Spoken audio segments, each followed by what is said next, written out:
Hello and welcome everybody to Tuesday Night Terror Vision. We are at episode number 62, and it just so happens we did not plan it this way, but we have our guest far from Blake. Blake, good to see you again, brother. Great to be back. What's up, everybody? And J-Man joins me as always. Great to see you again, bro. Thank you. And it is the 37th anniversary. We couldn't have planned this better.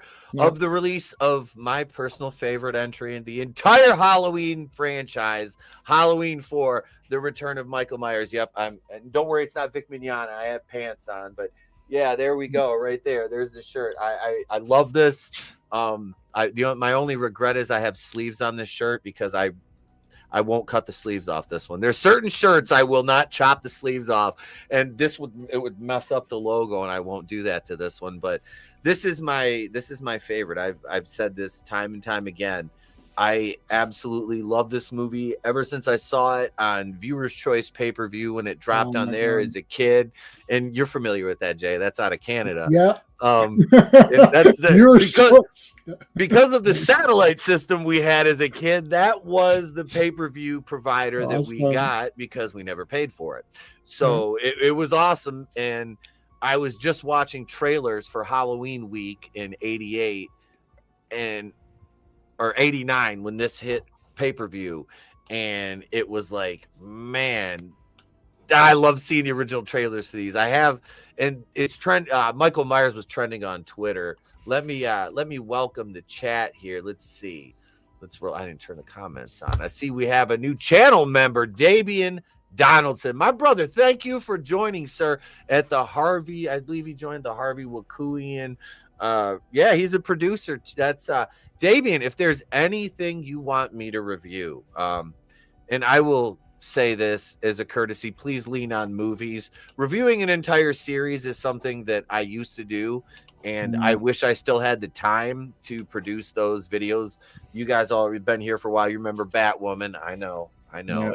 It hurt my soul, but I had a blast, but I just don't have that much time with wrestling and everything else to put into reviewing an individual series. Movie reviews I can do. So if you got a movie review specifically you want, brother, hit me up on here, email, any of the socials, they're all listed. Blake's channel is listed in the description, as is J-Man's. And Blake, man, congratulations on the growth you've seen. I'm so proud and happy to see that. I love it. Thank you. I appreciate that. Yeah, you always hear the saying of like, once you hit 100 subscribers, like the hardest mark is to get that 100, it will start going. And I didn't hit 100 until June, and it's like I tripled, like about a little bit over 300 in the last 3 months. So yeah, it's exciting. I'm hoping to keep the momentum going right now. I think the Halloween tier, you did like a Halloween timeline ranking or something. I just did a timeline one recently, and then I did a mask tier list. Yes. Before that one set off. That's the one that really got me over the hump. But yeah, 3 of my most viewed videos were all in the past month, so it's been pretty huge. Dude, yeah, I did my mask tier because I'm like, okay, I'll do this in response. I gotta do one too. But yeah, those are fun. Like I did the Jason Voorhees looks. That was a cool video. Yep, that was fun. Tier lists are a lot of fun, honestly. They are. I like making the tier list a lot more than I like making the ranking videos. I don't know why. I like watching ranking videos more, but something about making a tier list video, it just feels a lot more relaxed. Something about like it's all there. You just place it there. You don't have to edit the numbers in, and I don't know. Something about it just seems a lot easier. You should do. So I do whenever I don't do tier list videos. I do tier list live streams. Okay. And that is a lot of fun because everyone's got an opinion and they're all pissed off. And then my opinion always wins because it's correct. So it's really no. The way I do it is everybody on the panel says where it goes. So we put it up and then everyone's like, no, you got to move it down. You got to argue a debate. Yeah. We argue it out. Okay. And then there's it. Yeah, everyone gets their one. Like you get one where it's like, I can't go to bed if this is below this. So it's like, okay, we'll move that one up. So everyone gets one freebie, and then we put it. Yeah, me and my friends will when we hang out sometimes. We've done where we'll just go over someone's house and we'll do tier lists of random stuff, not just movies, Right. food or restaurant, Food. whatever. Yeah, anything. Like we'll argue fast food, like Right. restaurants or something like Fast that, food ice tier cream, list. all Yeah, sorts of okay. stuff. And the amount of heated arguments and debates we'll have, because we all have to come into like whatever tier we pick. If one of us picks S, the other one picks D, B, we got to average it out. And sometimes how we're averaging out, it creates a lot of wars, honestly. So tier lists can be a lot of fun for sure. Those are they're like I said, I just started doing those this year after I watched the one of the. I'm like, okay, so I can do this. I'm like, Yeah. I actually like can use this interface. It's Mhm. easy enough for me. So that was nice. But yeah, they're fun. And Angry Gamer says Dick Warlock is my top Michael Myers. Okay. I have a hard time disagreeing with that because Dick Warlock was fucking awesome in Halloween 2 as Michael Myers, man. I like him. It's just sometimes that walk is a little too slow for me. But I Yeah. like the face. I like the demeanor, the kills. His vibe's definitely good. It's just that walk sometimes is a little too slow. Dick Warlock is the best name ever. Yeah, it pretty much is Yeah, manliness. it's up there. You're not a penis wizard. You're a Dick Warlock. I like that. I like that.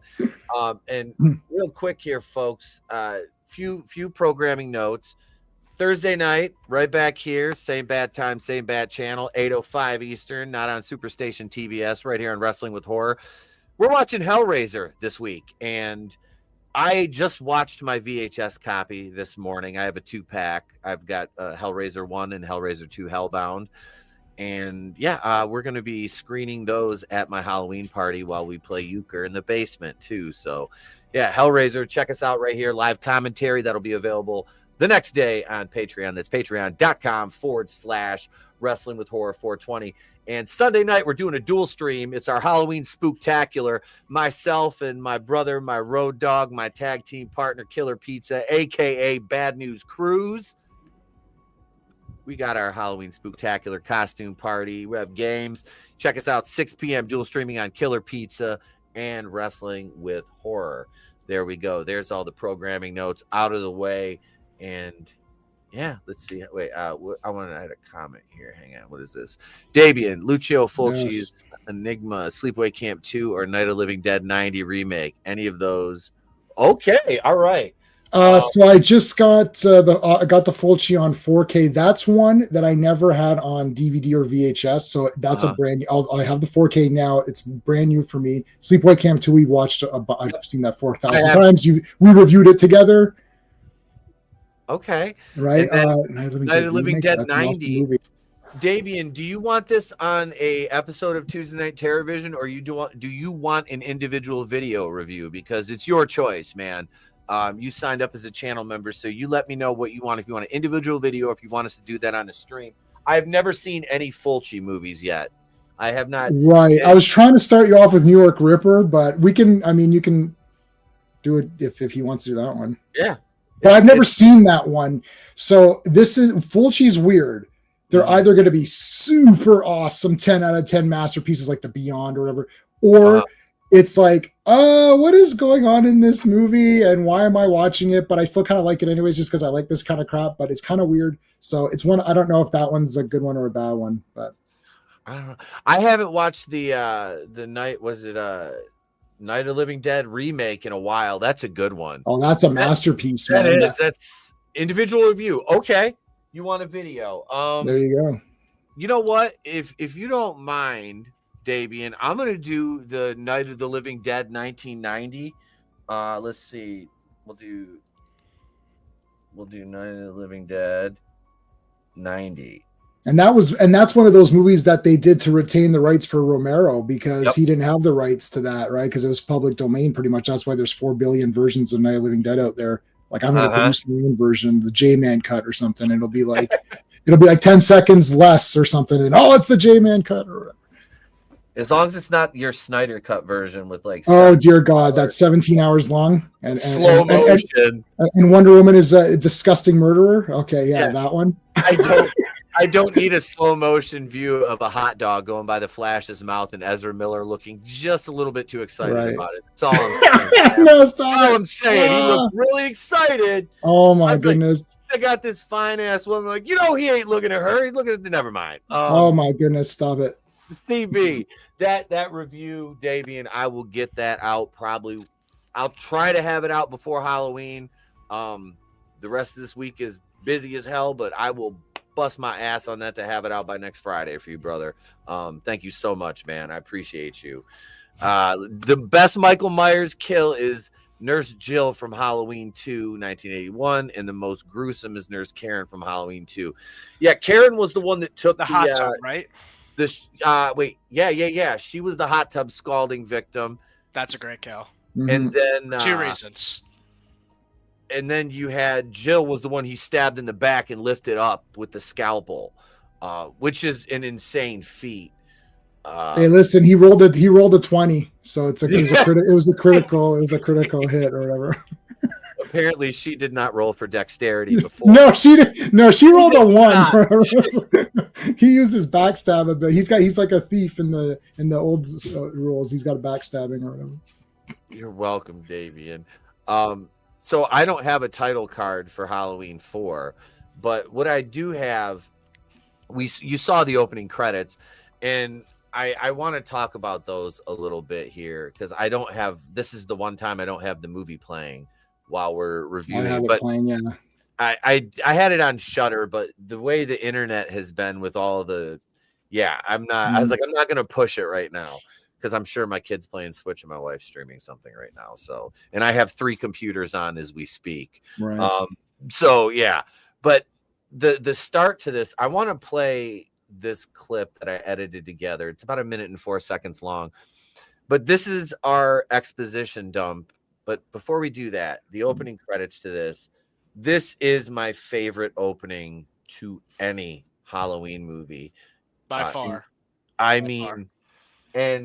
This credit goes to Dwight H. Little, the director, because he grew up in the Midwest. He knew how to capture that. And I grew up in a very rural area. So this resonated with me so much because the kind of imagery in this is the kind of stuff that I literally saw growing up every single day. And that, the feel, that Midwest feel, it really brought that back after filming, your first 2 in California. Well, not counting Halloween 3, obviously, but 1 and 2 were shot in California. So this was Utah, and it looked so much better. Yeah, this is the TV credits. So this is where you start to see the trends change to TV credits. Movie credits used to be, black screen with the music or some sort of imagery. If you think of an Escape from New York, all those classic John Carpenters where it's just a black screen and just the text, right? Mm-hmm. Or, they used to have the overtures and they have like a little screen or something with some text. TV is where the movie has now started and you're seeing visuals and stuff, and we're setting the scene while the credits are on the screen. So you're not reading the credits as much as you're watching the movie and sort of noticing that there are credits. Interesting to change it that way. And the music kind of starts later. It starts as Michael is about to, well, not as he's about to resurrect, but as they move him, and then it's just like and then it just starts as they bring him out. So the actual. So when I saw those credits the first time, I thought this is trash. But I've seen this movie 100 times.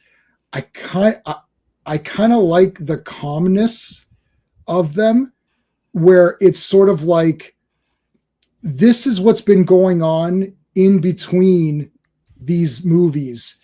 It's almost like the credits are almost Halloween 3, where it's like, but if nothing had happened, it's just like, this is just the average town now. Everyone's it's starting to fade away from memory. Okay, Michael, he's gone. He's definitely not coming back. And then once they bring him through the doors and you know they're going to transport him and you know he's going to come back because you've seen more than one movie in your life. they bring him out and then it's like, and then you're like, oh, here we go. So I think for this movie, because of the way that part 3 was, and I love part 3, because of the way that was, and to slowly, even though this movie is very good pacing, 90 minutes is crazy. Mm-hmm. It's a nice way to relax the audience for just a little bit before it starts. Because when it starts, and it starts like 2 minutes after that or whatever, like it never lets up. It never stops. So you need even just that little bit in the beginning. So I agree with you that I don't know if it's my favorite credits, but I really enjoyed the credits on this one. I think it just sets like the perfect fall atmosphere. And it, like when you think of Halloween, you think of fall, and you think of Halloween, you think of October. And no movie in this franchise, I mean, Halloween 6, I think, has a really good atmosphere as well.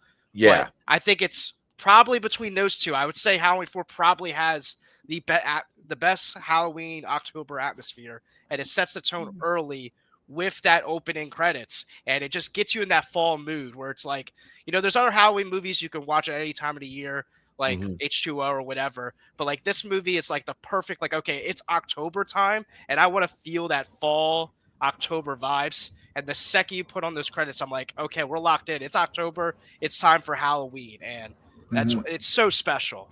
And you would hope that all the movies capture that, but they don't. I think this one does it the most. And they really, and Little wanted to stress the importance of the agrarian traditions in this because it's so pertinent to the time of the year, because that's what Halloween was. It was that fall festival, you know, and it's so, especially in the rural areas, it's so much more than just the costumes, you know, it's the harvest festival. And that's, it just, this leans on that feeling so much. Yeah. Best, and we've all seen a million horror movies. I love a lot of the Friday the 13th openings with the recaps. This is all of that without a recap. It's like you said, it's like a silent recap. It's showing it, and they really talk about that in the movie, is in that shows how through the dialogue and some of the ancillary character dialogue, just how it's relevant in the zeitgeist, what happened in 1978. But yeah, it's gone, but it's not forgotten, especially with like the Earl character from the bar, right? When we get into that part.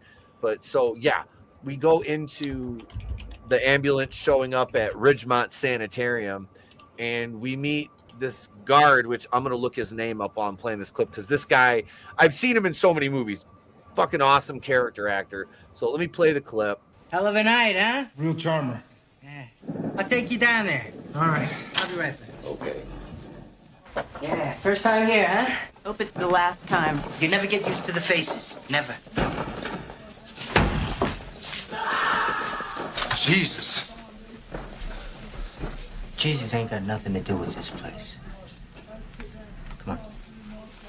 Yeah, this is where society dumps its worst nightmares. Yeah, the one you're picking up, just thinking about him gives me the willies.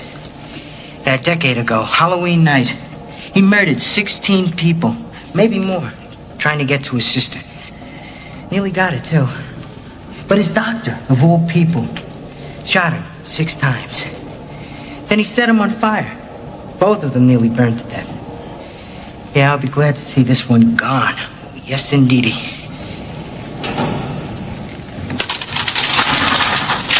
Welcome to hell. Officer exposition, please. Can you report to the morgue, please? That's Raymond. Raymond. You don't need to watch 1 and 2 because he catches you, right? Yep. Raymond. And I love it. I think it's goes very well with the tone, and he makes it fearful. It's not too bad. It's not too bad. Of Halloween 4 and Michael. No, I really like this, and that's Raymond O'Connor. Like I said, character actor, legend level.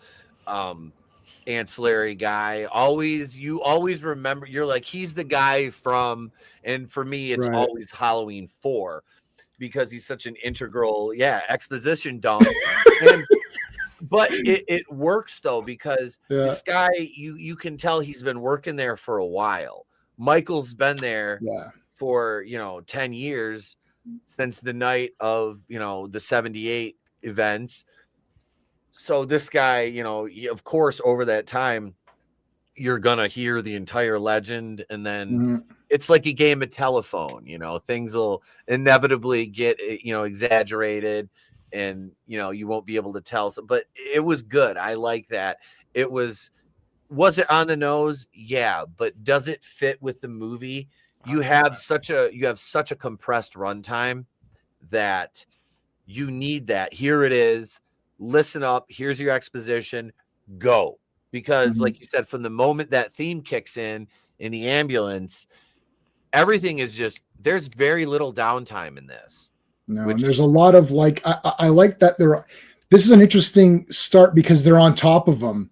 This is a more cat and mouse than we've seen because they weren't really prepared for Michael Myers in we can just, to make it easy, part 1 and 2, it's basically the same night. We can say they continue into each other. We'll just call that like the first thing. So there's no prep work, right? They're just like, oh shit, he escaped. He can't drive. He was doing well last night, Yeah. So like this one, I like that they're on top of it. And soon Loomis springs into action the moment he hears about it also. So everyone is immediately moving forward. I like movies that continuously move forward. Everyone's got something to do, and there's no dumb, oh, I don't believe you, and there's none of that stupid crap. Like the sheriff's like, is he really out? He's out. Oh fuck. Okay. Sheriff Meeker is so much better than Brackett for that reason. Oh, 100%. He's ready to go. The second he hears that, he's like, we gotta stop this guy. Yep. And I love you brought up like when Loomis finds out, and I love that that head doctor that was in the hospital was trying to keep Loomis out of the loop. And Loomis finally, like, he's like, why did you let him go? And then he sees the phone call, and Loomis just looks at him with like the smuggest, cockiest grin on his face, like, I told you guys. Why would you let him go without telling me? And it's like, oh man, Loomis is awesome in this movie. He's Loomis. Donald Pleasence is great in every movie, but I love him so much in Halloween 4. The dialogue you're talking about is with Dr. Hoffman. Yes. In his office, and Dr. Hoffman, the actor, he actually played Drago's handler in that's Michael Pataki. Yeah, if he dies, he dies. Yep, he was in Rocky 4. He was Drago's handler. Oh my gosh, I didn't even realize that. My son and I were listening. That's like one of my favorite movies too. What the heck? My kids never seen those, and we were listening to Living in America by James Brown the other day, and I'm like, wait, I'm gonna, because he's heard the song. I'm like, you've never heard it like this, so I turned my phone sideways on the Magic Mount in the truck and turned it so he could see it, and I put on the Apollo scene where he comes in dancing. Trey loved that. He was like, I want to watch this. I'm like, we're gonna watch the Rocky. He's never seen Rocky or Rambo yet, so we're gonna watch. Oh, awesome. But Rocky IV, the musical, it's basically, there's like 17 like soundtracks and montages. I'm like, this movie's awesome. It's awesome. I've always loved Rocky IV, Rocky IV, and Halloween 4. Something about the four is always the fours. May the fours be with you. Yeah, exactly. I can't believe I know exactly what you're talking about now. I did not realize. If he dies, he dies. Right? Come on. He's the same character here. Yep. Yeah. I bet you he was a Russian agent, and because he's like, I don't know, Michael Myers. I don't know. He knew he was going to get up and do shit. What a bastard. That's crazy. Yeah, Loomis. You were talking about Loomis, Blake. Donald Pleasence in this was. He was unhappy with the way the scar looked. Like he hated that. Oh, really? Because it moved around with the makeup in different scenes. And he said at one point, he's quoted saying it looked like he had a fried egg on his face. So he made him redo the makeup. So it's different throughout the movie. See, I hardly notice, and I hope that I don't fully ever notice that moving forward. I did. I try to be blind to it if I could. It doesn't break for me though. Like I didn't really because Donald Pleasence is so good in this. He really was. Wait, I have 2 questions about Halloween 4, says the Angry Gamer. Why is he still wearing bandages after 10 years? And how did he get his sight back after 238 rounds to the eyes? Those are excellent questions. He's the boogeyman. He's the boogeyman. His eyes grew back, and the bandages. Yeah, you would think his burns would have healed after that long. And we have that scene where he takes his mask off in part 5. But we're not going to talk about part 5. We're not going to talk about that one. There's 2 things we don't talk about. Bruno, and we ain't talking about part 5. I can't believe I just made was that Luca reference? Was that movie called Luca or some shit with the Bruno gimmick? I think in Bruno the movie was Sacha Baron Cohen where he plays. No, it's a Disney movie. It's something my kid watched. They sing that goddamn. No, that was Encanto. Never mind. I don't mind Halloween. I like Halloween 5. I mean, I'll watch it.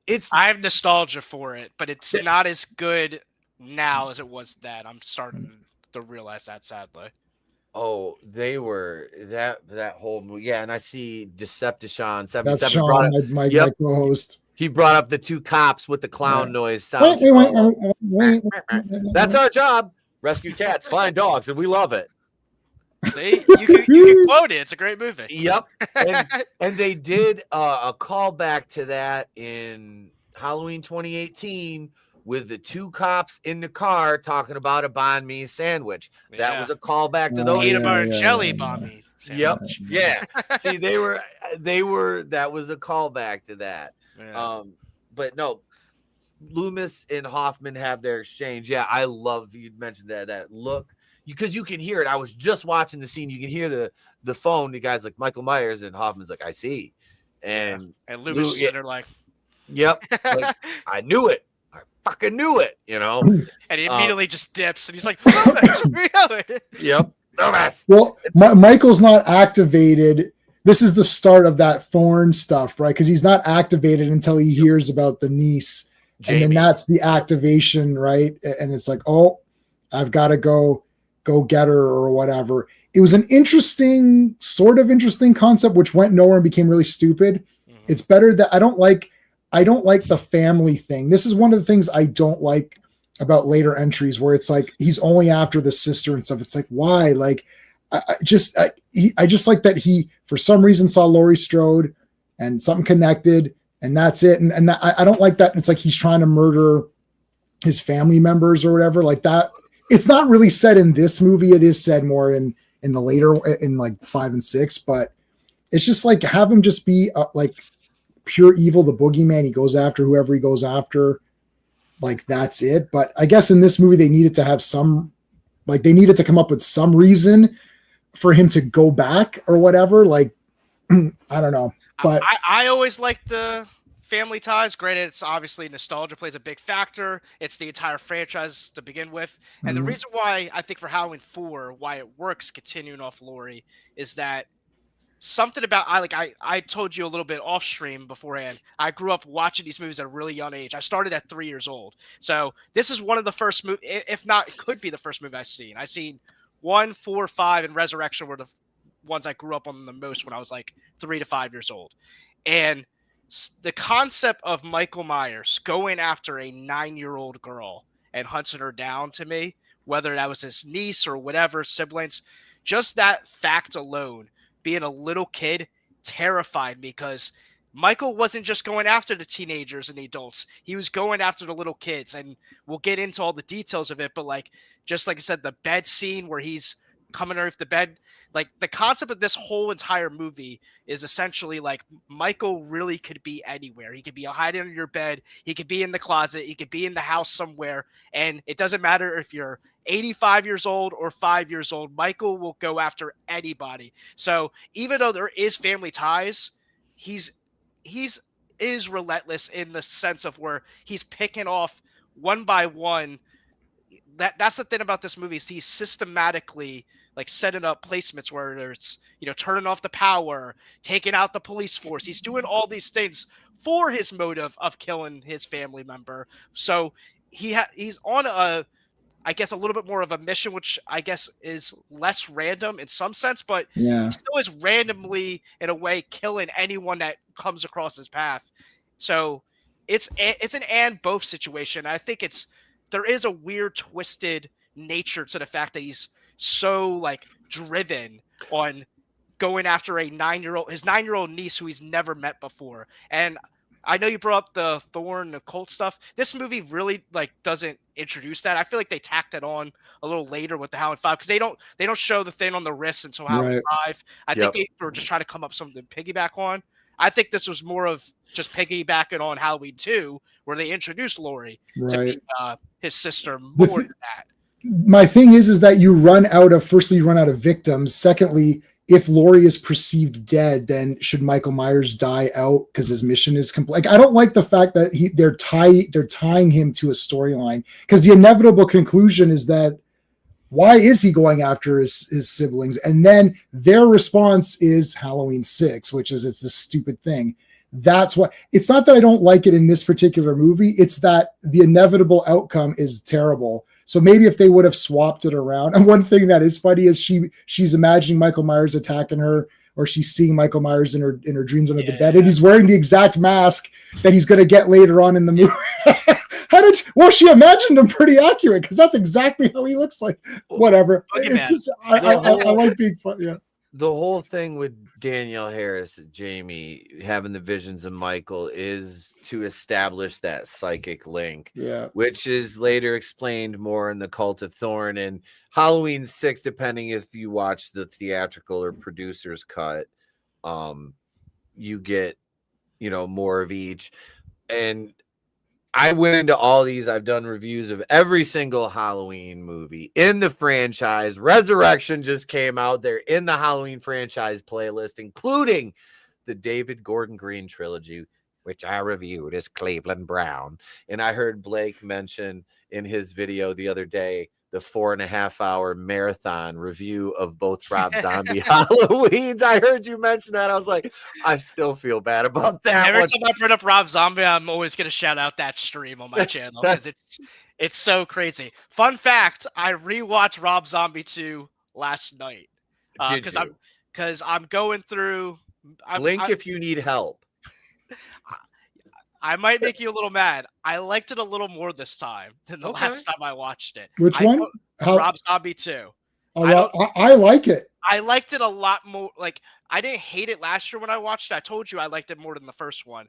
But there's a weird cult following, and I think if you remember, I told you last year that there's some people that rank it extremely high. I really like it. And I see it constantly, and it's still definitely nowhere high on my list, but I'm warming up to the idea of it, and I can see myself liking it more. I wrote in my Letterboxd review, I hate that I'm starting to like this one. You know what the thing is that the Rob Zombie first one is a remake of John Carpenter's masterpiece, so F off.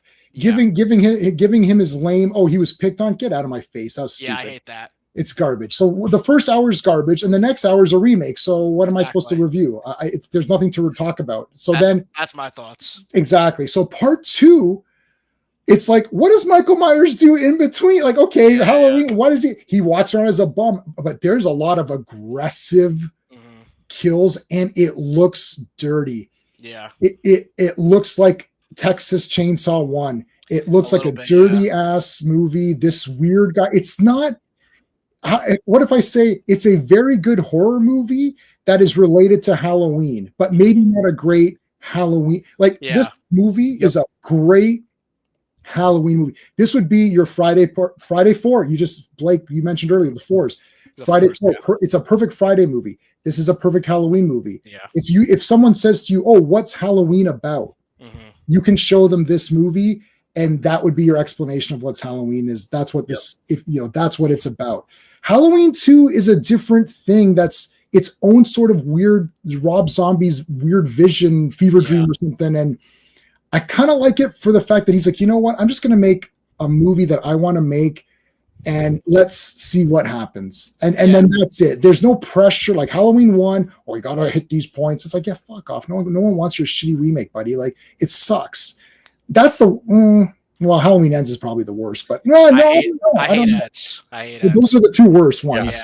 Yeah. That's how I feel. And I used to hate Rob Zombie 2 when it came out just as much, and I didn't rewatch it since I saw it in theaters back then until a few years ago.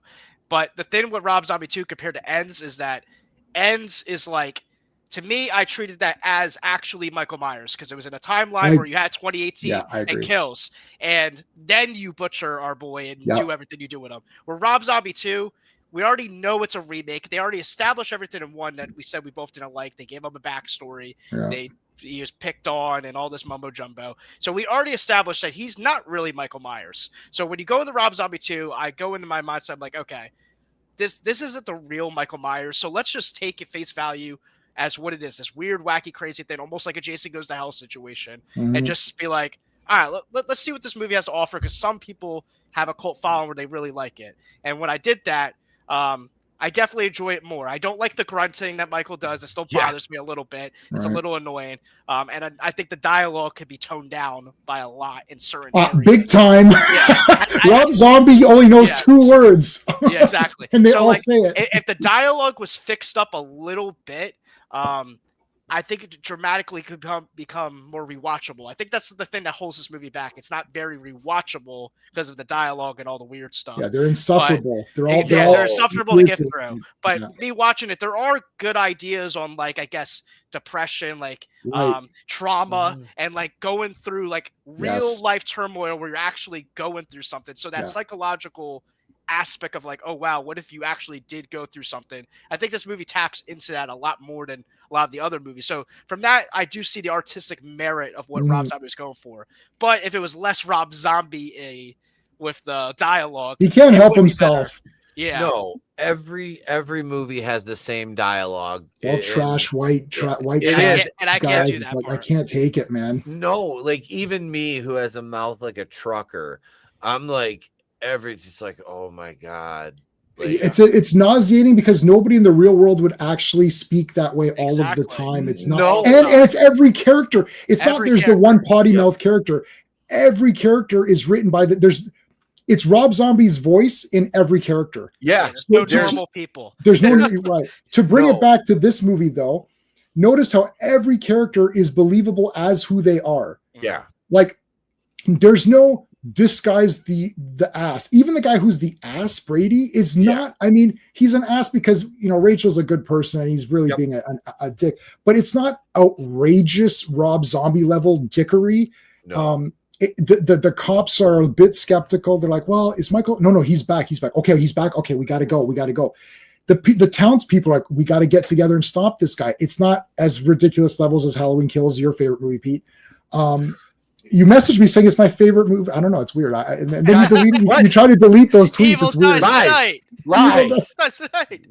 Wait. Are you just Evil dies tonight? Yeah. It didn't happen. He tried. They tried their best, but they failed. That's why I like that movie. Those guys all died. Did I freeze or did everybody else freeze? You're good. Okay. We're good. You're good. All right. Yeah, so they're behaving as real people would in a realistic situation if this was real. That makes it play better.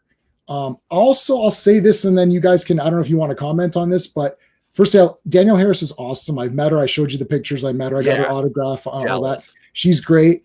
I like her 1,000 times better than Laurie Strode. I don't like Laurie Strode. Actually, I don't like Laurie Strode. I don't like her in. She's okay in the first two. After I can't stand her in H2O. I can't. Well, she dies in Thingy, and I can't stand her. I don't like her. Don't like her. Sorry. I don't like her. H2O, she's great. I'm with you on pretty much everything else. All right, I don't like her. H2O's fantastic. Yeah, I saw H2O in the theater. I absolutely love her in H2O. That's really the only one I really like her in. Yeah, I like one. She's fine. Two, she's just there with that horrible wig. Because it's terrible. Her hair. Yeah, but she doesn't really do anything until the third act of the movie, and then she's kind of really But I've said, and Blake, I've mentioned this to you before. Yeah, we talked. Rachel Carruthers is the superior final girl comparatively to Laurie Strode. 100%. More, it's obvious. More capable. Fought better. Yeah. And, you know, and Mustafa Akkad is on record as saying he regretted killing her off. That was so stupid. That's really, you know what? That's the actual real fault of part 5. Yeah. That's the biggest fault. Yeah. If they didn't kill her and it was her, everyone would be way more favorable. The kills are pretty decent. The cops are goofy, but he looks pretty cool. He's beefed up a bit, but it's really Rachel. It starts off and she's dead. You're like, huh? Yeah. And then Tina comes in, and I was like, is Tina that girl in the car? I was like, no, that's not that character. I was like, it's a different character. It's Lindsay, and it's ambiguous to whether it's Lindsay Wallace or not. Right. Yeah. I think people tried to say that it was Lindsay Wallace in the Halloween 4, but yeah, replacing Rachel with Tina was insane. And then Tina sucks. So it's not even a replacement. You're like, well, a replacement. Let's see how Tina is. Like, oh no, Tina's irritating. So it's like, wait a minute, you replaced Rachel, who is awesome, with a character that isn't equally awesome. She's terrible. Yeah, you had the perfect like final girl replacement for Laurie Strode that people loved for Halloween 1 and 2 with Rachel. Does a great job in Halloween 4, and you kill her off in the first couple scenes. It's crazy. That's brutal. It's broad crazy. daylight. It's crazy. Yeah, she didn't even get a night kill. She died at like 3:15 in the afternoon. Yeah, that's brutal. No one dies at that time. That's like literally never. There's never been a death at 3:15 p.m. in the history of mankind. Never. Not at 3:15. 3:18 maybe, but not 15. Maybe. Well, time is important. It's accurate. Accuracy matters. Yeah, we're down to the second here, but no, that really that killed me. And even watching that as a kid, I was like, no. Yeah, I was like, what? She was the main character. Like, what? And then you get hi, I'm like, like what the hell is happening? Why? Like rewatching that is the most. It's not the goofy cops. It's nothing else. It's not replacing Dr. Death in the beginning with the old hermit fisherman. No, it's Tina. I'm not gonna lie, I didn't really ever hate Tina as a kid, but I'm not like sitting around like a Tina defender. Like it's like 100% Rachel should have been the main final girl. But I never hated. I didn't know until I got to the YouTube thing and started watching YouTubers. I'm like, oh wow, people really hate Tina. I didn't notice. I don't hate her either. Whatever. But I don't hate her either. But it's such a step down, and 100%. She came out of nowhere. This is the Batwoman season 2. You have no connection to Batman. Who are you? Like you're not his cousin. You're just hi. I'm in this show. Who are you? Like it's like Tina. They Hi, I'm Tina. Feel like oh yeah, she has a great connection to Jamie. She apparently cares for Jamie. It's like who are you? You weren't in the last movie. You weren't in the last literally movie. Who are you?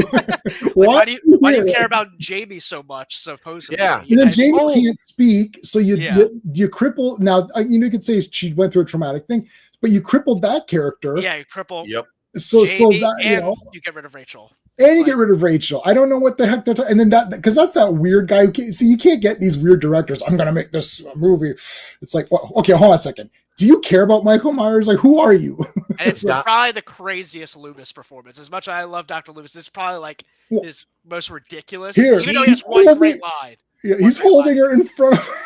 This is great. Have the child, Michael. You've come How did back, you guys man. heard? I think they said that Donald Pleasance was like drunk half the time. Oh, beautiful! That makes me happy. Yeah, like, he was like drunk behind the scenes. Oh, that's awesome! Entire time while doing it, so it makes it a lot funnier when you know that perspective, and then you watch the movie like, I see it now. I was like, when do you want me to say I shot him 6 times? Like he broke 6 times. He broke the Michael Myers, like I forget the actor's name right now. He broke his nose in that scene at the very end where he's hitting him with the 2x4 where he had the chains on him. He actually broke his nose because he was going so nuts. And like I said, he was like drunk. So he just kept going. And the guy just kind of ate it and just went through it. You look it up after. It's kind of nuts. He broke his nose. He's just like, so he's falling on him. And the guy was, I got to look up the actor's name who played Myers for that one. But he talked about that. He was like, yeah, Donald Pleasance was just like breathing on me heavy, and he said he whispered something in his ear. I can't remember what he said, but he whispered something creepy in his ear after he like his nose is bloodied up, obviously with the mask still on, and he's laying on him. That obviously didn't make the cut, but he whispered something in his ear, like really like if he's really Michael Myers and if he's really Dr. Loomis. And he said it really freaked him out. Who was the Michael? Oh, Don Shanks. That's who it was. Yep, in part 5. Because I was looking, they've got now part 4. You had George P. Wilbur. Yes. You had Eric Preston. And you also had another horror stalwart who played a main character just a couple of years before in Tom Morga, who played Myers in a few scenes this movie. Everybody's favorite Jason, Roy Burns, Tom Morga. Man, I love. Wait, I like Roy Burns. Yeah, Tom Morga. Oh, So he's played Michael Myers and Jason Voorhees. I think I did know that. It's just something I forgot that's about. awesome. I like Part 5 as well. I think Part 5 is pretty fun. It's the first one I saw. Really? So I saw them Like, that's reversed. Jason? Yeah, no, I didn't know. Yeah. I was like, oh, I guess he's just like some guy or whatever. I'm like, okay. Yeah. And then he's a zombie in the next one. So I saw 5, 6, 7, 4, 3, 2, 1. That's how I saw them. I watched 6, 5, 7, yeah, 2, 3, 4, and then saw 8 in the theater, and then watched Jason Goes to Hell before I saw Part 1. Wow, that's crazy. Because my mom and I rented Part 1. You told me this. And Texas Chainsaw Massacre Yes, you told me together. this, That's yeah. why they're on the same VHS, because Right. I rented Yeah. them and she copied them for me. Yeah. But yeah, I saw those two together. But yeah, I That's a very weird order. is Like I a thought very mine was weird order. weird. I don't have much nostalgia for Friday in the sense where I remember which ones I watched with Halloween specifically. I have vague memories of them, but I know I grew up on Jason X, Freddy vs. Jason, because I saw both of them in theaters. So I saw those two a lot. Everything else is like bits and pieces. Like I remember the ending of Part 3 where he comes out the house and you see his face. Remember that? Yeah. Remember that freaking me out as a kid. Everything else is like, I feel like I just remember the ending of every movie. I remember the ending of Part 7. I remember the ending of Part 6. Don't have as nostalgic value where like Halloween 4, 1, and whatever. I felt like they were on TV all the time and I watched them all the time. But Freddy vs. Jason and Jason X, and I think I did see Jason Goes to Hell as a young kid, as I was telling you earlier too. I did see that one a lot. I remember being like, what is this? This is crazy. Yeah. Well, this one, Part 4, is very accessible as it's a gateway slasher. Yep. It's definitely TV playable because there isn't actually any nudity. No. There's about to be, but they kind of like zoom in or whatever. So you can play it. It's safe. It's like there's a few, the Gate, I would say the Gate, Halloween 4, there's a few Dolls. Yep. That's a good intro horror movie. What other ones? Like this was on my list of, you haven't seen a horror movie, throw this, like, what are you in for? Jason Lives also doesn't have any nudity, so that's also Jason Lives is that's the first one that everyone goes to. Yeah. It's a lot of fun. Those are two of my favorites for the franchise, either Halloween 4 or Jason Lives, which is same. Halloween 4, Jason. Well, Jason Lives is the best one. I would say. Yeah. It's the sixth. Awesome. The sixth entry is like the best in the franchise. Well, they see, just like this one, you got to get somebody who really cares about what's going on. Now we got to talk about the blonde hair for sure. We got to talk about the ending, but someone who cares, who's also a good filmmaker and can build up an atmosphere, because this movie has a lot of great shots. I've been watching it while we've been talking, so you see me kind of looking away or whatever. Yeah, I'm doing the same thing. It's on my screen. It's on your. I'm not watching it. Damn it. Well, you've seen it a bunch of times. I've seen it a million times. I just watched it again this morning. Watched it in 4K for the very first time. Oh, that's I saw your 4K. Excited. I didn't get the. I've bought these movies. So look, there's some movies I still buy on 4K anyways, like Conan, my favorite movie. But like, if it's like one of my favorite movies, I'll keep buying it. But I bought the Halloween movies. I had them all on VHS. I had them all on DVD. Then I had special edition DVD. Then I got Blu-ray. Then I got the whatever. I'm like, guys, it's over. Like, I'm not the Halloween channel. I just started. The Halloween 4K was probably like I bought a few Halloween 4Ks. That one probably looked the best to me. It does. I saw the reviews really on that. You got to be careful. Don't buy too much into 4Ks either. It can only be as good as what was done too. Like if they use proper film, like a lot of these movies that like Basket Case 4K. Like, what are you effing kidding me? Like that movie was shot on nothing, right? So, anyways, but I like that the geography. I always like when the geography is set, because we saw the school, the police station, their house. I like when the geography is known in a movie, and you're like, okay, where are they? Like, okay, yeah. Because I know Michael Myers went over here. Yeah, but they're going over there. But, oh shit, he's gonna come back because he's sitting there. They did all of they did all of the tropes without making them seem like they were tropes. That's the trick. You do all of the tropes, but they don't feel like they're tropey. Like officer exposition, it doesn't feel like, oh, here's the guy who's going to explain it all. Whereas in Friday 13th, I love Friday 13th, they literally have the guy come on screen. Hi, I'm the old man in this movie, and I'm going to tell you about all this. He may as well introduce himself. It's like, why are you here? Why are you talking to us? Get away from us, you creepy old man. Hello, I'm Exposition. I'm old man Exposition. I've lived I here. feel like Friday is so cheesy and like goofy that it just works for them too. Yep.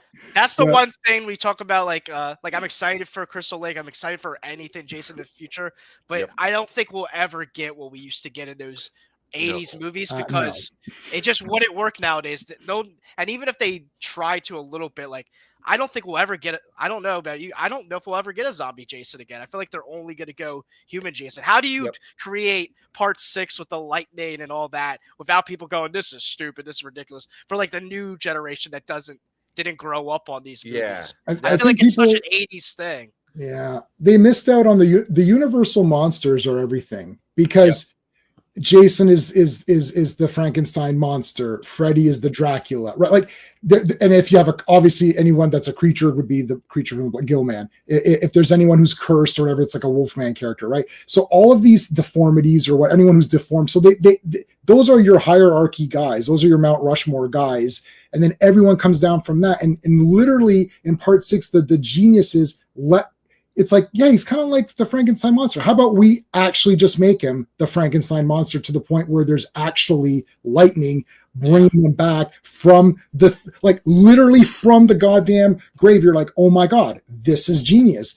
It's such a cool shot too. It's so brilliant. Even with this one, even with I know part 5 is goofy, but even with part 5 in the beginning, you got the guy nursing the help. That's literally out of Bride of Frankenstein, right? Bride or the first one where he meets the guy, right? It's like literally like helping the guy out. That is so cool. So I think now people are looking for different things. Like they want something else, but I don't think they know what they want, because whenever you get something that does harken back to this, people tend to kind of like it and they don't know why they like it, right? They're like, oh yeah, like see Art the Clown. He looks cool. It's over the top kills, right? If we had the kill levels and the gore levels of these older movies that the Terrifier has now, right? Like back then, this movie would be like, oh shit, that was crazy.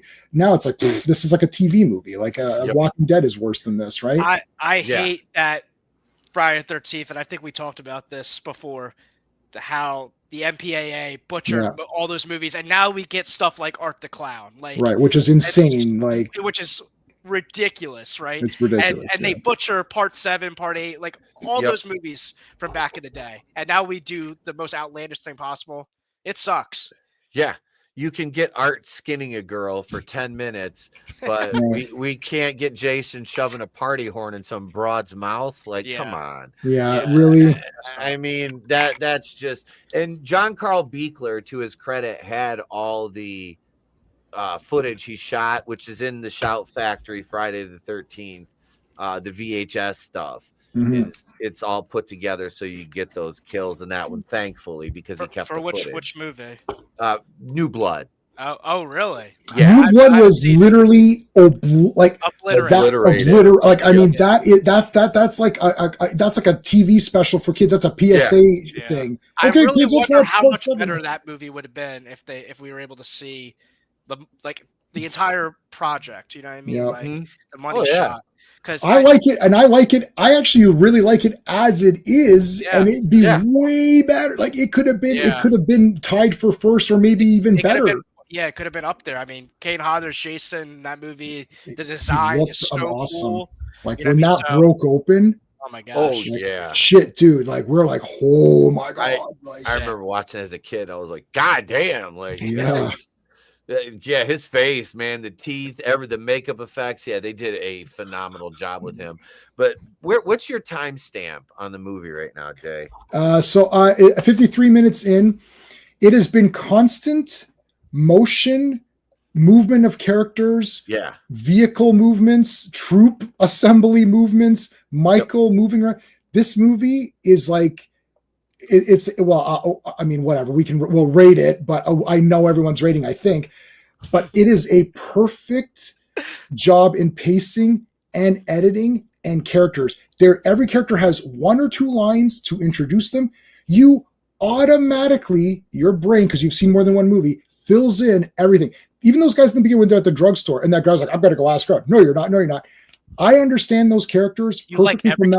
character. Yeah, from one scene. And each guy actually has something to do. You know, they're not waiting around to be killed, because if you're watching this, Brady, you got this, go board up shit, right? You got to get Jamie down here. You got to be with Jamie, make sure she's good. Okay, you go get us the thing. She tells the girl, watch the screen. They're gonna, or watch the phone. They're gonna call in with the guys. The army's gonna call in, or the federal troopers are calling. The state police are calling. They're calling on the radio. That guy's gonna guard the thing. Loomis is like, okay, I got to go preemptively try to go see where I think he's gonna go. Everyone is doing something. There's quite a few characters, and they're all doing something, and none of it's superfluous crap. Like, not like, oh, I'm going to stand here and just fucking wait around until he comes and kills me. Nobody's cannon father. Everyone has an objective, and everybody. This is like a stellar movie on its own terms. Even if whether you compare or not, like, it doesn't matter. It's just a good movie in every way. Score is good because you got John Carpenter's theme, which is a fucking masterpiece. The other music is good too. Alan Howarth. Alan Howard. Oh, come on.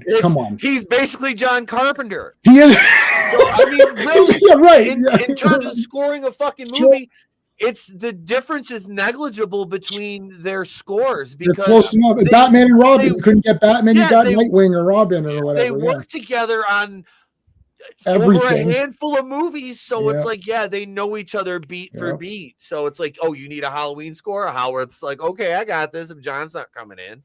What do you guys think of the one scene where Dr. Loomis and Sheriff Meeker finally find Rachel and Jamie when they're, running and whatever, and they pick them up and they see who they think to be Michael with a mask, and then they look around and then there's all these different people wearing Michael Myers masks. Awesome. What did you guys think of that scene? Because when I was a kid seeing that, like, maybe it's because I'm young, but I was like, just like how they were in such shock. We're like, oh my gosh, what's happening? I felt like I was like, what's happening? Is there multiple Michael Myers? It's multiple, man. Yeah. Are they multiplying? What's happening? And then the build up to that, which is the perfect payoff when they realize that it's just a bunch of kids playing pranks. Michael has been standing there the entire time. Yeah. In the smoke and the showers, and they don't even notice. It looks so good too. Oh my gosh. I love that scene. That I had the same reaction. I remember that because they showed a glimpse of that in the trailer where Meeker was like, oh God, Doc, and you see him like kind of panning around, and and then you get to that scene in the movie and it's like, there's like 3 of them and then 4 with Michael, and it's like, what the hell? Yeah. It did too. I was like, Jesus, wait, there can't be more than one of them, can there? That they kind didn't of set it up campy at all. They made it they like Dr. Loomis and all of them were fearful of what was happening. And there actually was only one mask left.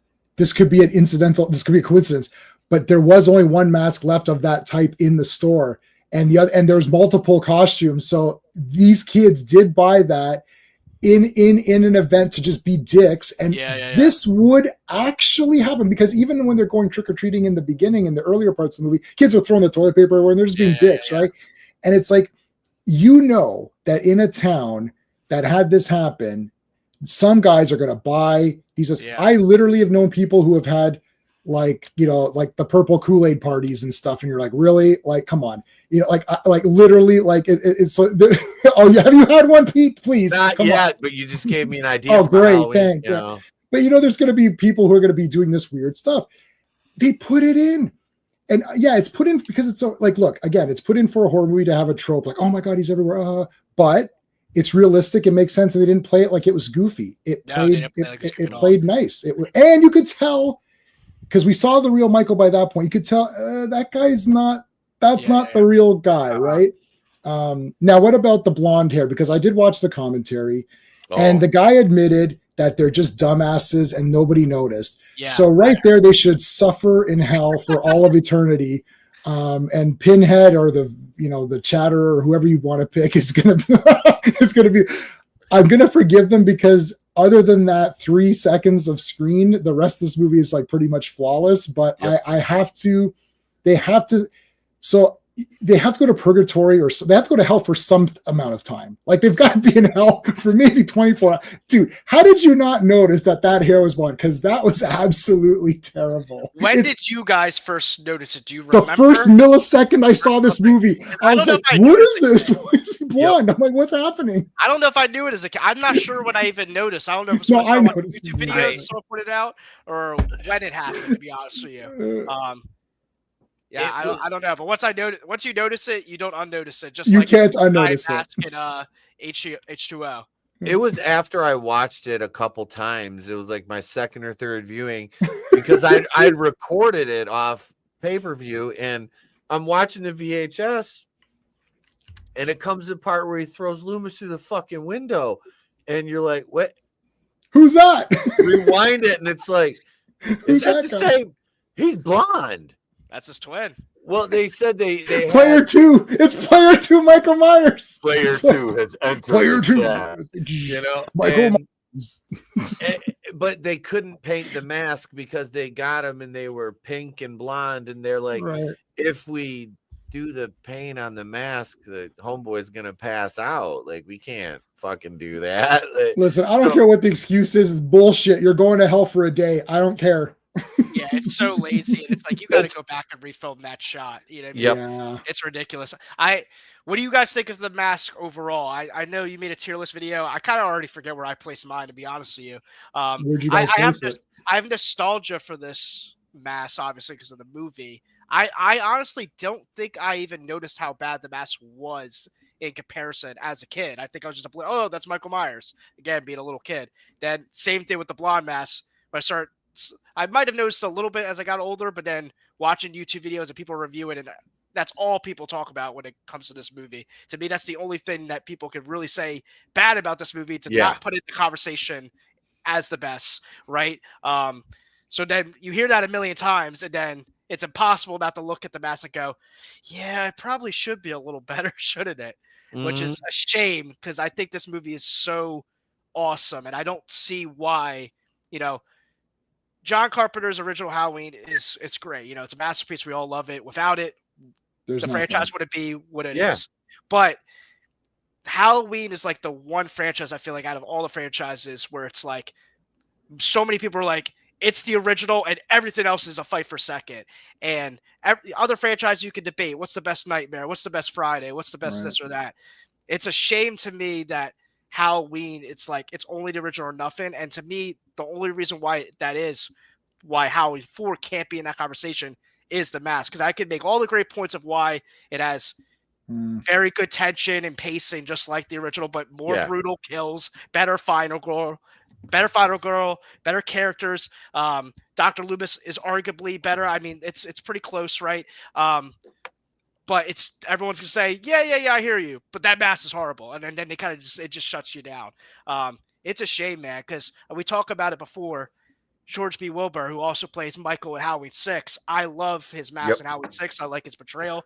I think if you put that version in this movie, I don't see how you could say this movie can't. I'm not saying you have to like it better than the original, but it could at least be in the conversation. Where for most people, no movie's in the conversation with Halloween 1. For a lot of people I see online, like, oh, you're crazy if you even have another movie in the conversation. This movie belongs in the conversation. Yeah, I don't disagree with anything. And for me, the mask really doesn't take away from the overall aesthetic of the movie or how effective it is as portraying Michael. I can forgive the one scene with the blonde hair because it's a blink and you'll miss it. Like you said, it takes a couple viewings to even notice it. And I mean, yeah, you can't unsee it, but it's one scene in 90 minutes that otherwise is all killer and no filler. I mean, we needed the power to go down. So what does he do? He goes to the substation and he throws poor Bucky into a transformer, which I got to do here. I mean, we got to do Bucky as Just Do. We're talking about it. Don't try that Halloween shit with me. But Chucky. But no, this mask is, yeah, it's not the greatest, but it still freaked me out as a kid because this was the first experience I had with Michael Myers.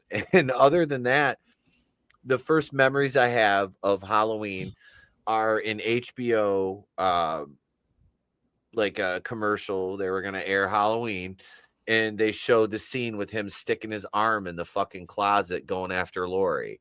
And other than seeing this, that was it at that point, you know. So I saw them like, okay. So I was like, this is the first one. So I was like, Mom, can I, watch this? And yeah, and I remember the second one, the sister twist. It was like, oh wow. And then, years later, you found out Carpenter didn't want to, he didn't really like it, whatever. I don't mind it, like I said, because it leads us to here. And Halloween 4, like you said, Jay, great entry point to the franchise. You don't have to see 1, 2, or Season of the Witch, obviously, which, not taking anything away from Season of the Witch, that exists in a pocket universe. This one, this is a fucking fantastic movie. It really is. Yeah, pacing, characters. I really like the point where all the characters have something to do.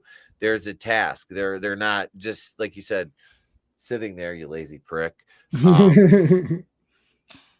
And you back here too. But even the mechanic, like he was working the guy at the he was working on a car. Hey, let me get a rig. He's like, let me get a 9/16. It's not just I'm here. It's I'm in the middle of something, and then he pops out from under the car. Yeah. So you have to write that. Always think, it's a good test for people, for anybody in the chat, you guys, if you want to use this too. I sit there when the movie's done, think about writing it. Sit there and say, okay, I'm writing this scene. And if you're writing, you're saying, well, this is really stupid, right? Or you're writing and be like, yeah. So now it's your turn. You got to make Halloween 5. And now you have to make 10 characters? 3 or 4 have to be really interesting with a lot to do. 2 or 3 need to be somewhat decent characters with some amount of dialogue, and then a few throwaways, but don't make the throwaways lazy. So now you got to come up with 10 to 15 characters that aren't just lazy characters. That's difficult, and make it so that they're not overlapping each other. Like, oh, this guy's lines could be said by either character. Yeah. Like Rachel doesn't speak the same as I forgot the blonde girl's name. The other girl. The cops do it best or whatever. Cops do it best. Why is my blank? I don't know why I'm blanking it. Kelly. Yeah. Kelly. Okay. Kelly Meeker. Yeah. Right. So they don't say the same dialogue. Like without seeing them, if just reading the dialogue, you can tell, oh, that's a Rachel statement. Like, Yeah, you even have relationship drama between going on. Which is really neat when she little subplot. Exactly. Yeah. And the scene in the drugstore where the teenagers worked. The one guy hanging out there, you have Brady, you have Wade, the one that went over to ask Kelly out, and then you have the other turned down. Yeah, got shot down like a Scud missile. Such a funny scene, sir. But the other guy there that only has like a brief passing glimpse of him, he's wearing a blue coat. That's Tommy Doyle. Oh shit! He's listed under the cast as Tommy Doyle. Oh, wow. That's cool. That was So you have Tommy Doyle and Lindsay kind of Easter egged in there. Yep. Lindsay. Cool. They don't give the last name of Thingy, but Tommy Doyle, yeah. Yep. That's dope. Yeah, Tommy Doyle. He's listed as Tommy Doyle. This movie that's cool. Took it serious on the idea of return of Michael Myers and right. Karen for bringing back this franchise after however many years since Halloween 3. Again, we wish they probably did the mask a little bit better because that's literally the only thing holding back. But they cared about all the details of the story, the characters, the vibe, capturing the Halloween October essence. And I think the kills are brutal, man. I think the opening scene, his first kill in the hospital, the thumb into the head. Oh my gosh, that freaked me out as a kid. Man. Yeah. Oh my gosh, like the force and the power behind that someone. It's just like this, guys. It's just like this. It's just like when you remove your thumb. It's the same. It's not real. Freaks me out. The shotgun kill is great. And then the kill with Brady, like even though he, was cheating on Rachel, whatever, you cared for him. You cared for him because like he was willing to fight for that. I don't know. That scene was very emotional, and even as a kid, I was like I didn't look at him as cannon fodder. I was like, I didn't want Brady to die in that moment. Right. He was trying to fight. Like I felt like every kill and every character mattered in this movie, which is awesome. Yeah, he says go back. If someone says go back, I'll hold them off. That means that's like a redemption right there. The mask, it didn't really bother me that much. Yeah. I really thought too much, like, does it look as good? Because it's like there's Shatner's mask and then there's every other mask. Yeah. Yep. This mask wasn't too bad. The Halloween 2018 mask was okay for me. H2O, I know H2O, some people didn't like that you could see the eyes, right? That was a big thing for me. Was it too? It was kind of is weird, the biggest but fault for me. Yeah, it's a bit weird. I like the shape of the mask. I think the mask doesn't look bad. But the only part where the eyes seems like reasonable is the final shot where he's holding his hands out. Right. For that brother-sister connection. That's where I think the eyes, I guess, they could have pulled the Batman Returns and removed the black makeup when he rips the mask off in Batman Returns. You're like, wait a minute, the black around your eyes is gone. Even though Batman Returns is a 10 out of 10 masterpiece. But anyways, good movie. Whatever. But yeah, it's like, so, but I don't know. I thought the mask was like, okay. I didn't really hate it or anything. I wasn't like, oh man, I didn't barf. Like, I just thought, okay, it's not, I think I was old enough to realize that, I guess, in story, the other mask burned anyways. My buddy actually blew up in a hospital. He got more than just a couple of scars on his arm. But anyways, that's a different.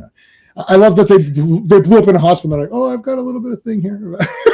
Whatever, it's fine.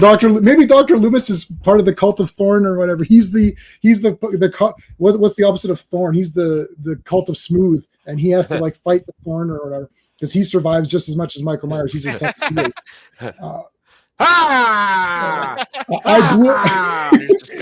I blew up in a hospital. All I got was this lousy scar. And his hand. T-shirt. And okay, fine. Look, this is what he did, Sheriff. Look. I'm reminded every day. I'm reminded every day. I like, you know what? Because I'm watching. They're climbing up the roof. This was cool. The rooftop battle. Never saw that really properly before this. This was really nicely done.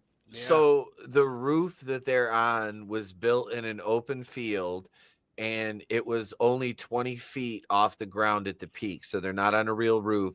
Right. But Ellie Cornell did slip and slide down it and got a cut on her like rib cage from a nail.